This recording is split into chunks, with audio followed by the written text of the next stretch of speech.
Hey there! Welcome to Life Noggin. Ooh, an 80s rock band, very on theme, and very sweaty too. It's easy to think of how differently we understand the world today compared to what we thought way back in the past. But beliefs are always changing, we're always learning new things with science, and our view of the world is pretty different now than it was even a few decades ago. So what are some things that people used to believe back in the 80s?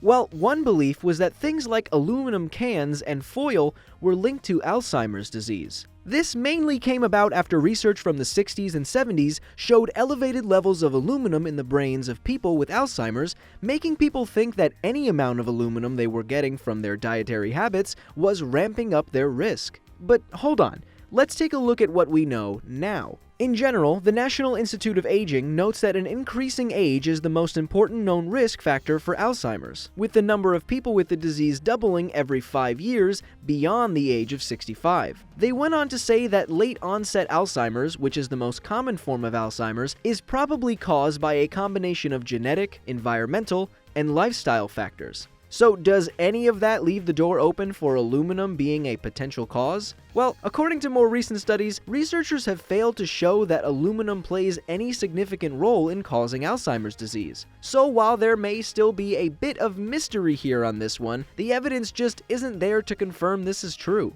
But let's switch gears and outfits. I'm getting pretty tired of this one. With all my American friends having a big feast called Thanksgiving coming around the corner, another myth that used to be more popular back in the 80s was the belief that there was something special about the tryptophan in your Thanksgiving turkey and how it makes you sleepy. This idea was so popular that tryptophan supplements became a popular sleep aid in the 80s. There's some truth to the idea that tryptophan in turkey can make you a bit sleepier, but the same goes for any other meat. Cheese is too. In fact, cheddar cheese has more tryptophan in it than turkey does if you compare them gram to gram. Probably the biggest thing that surprised me in all this is that back then, it was more commonly believed that babies couldn't feel pain.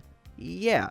The idea was that a baby just wasn't developed enough yet to feel pain. The belief even went so far as to make its way into the medical world, leading physicians to use little to no form of pain relief, like anesthesia for instance, on their younger patients when performing painful operations. Thankfully, the American Academy of Pediatrics helped to turn this idea around in 1987. After referencing a bunch of studies that suggest babies do feel pain, they decided that babies shouldn't be denied pain relief and things like anesthesia or analgesics solely based on their age or their perceived degree of cortical maturity, basically how developed people thought a baby's brain was. So even though the 80s were only a few decades ago, our idea on things have certainly changed a lot since then. What's something we all believe now that you think scientists of the future will laugh about later? Let me know in the comment section below or tell us, what decade should we cover next? Enjoyed this video? Check out the one we did on the 1920s. Back in the 20s, people were convinced that any woman with an increased libido, bad language, and the tendency to get into mischief had a disease they called hysteria. As always, my name is Blocko. This has been Life Noggin. Don't forget to keep on thinking.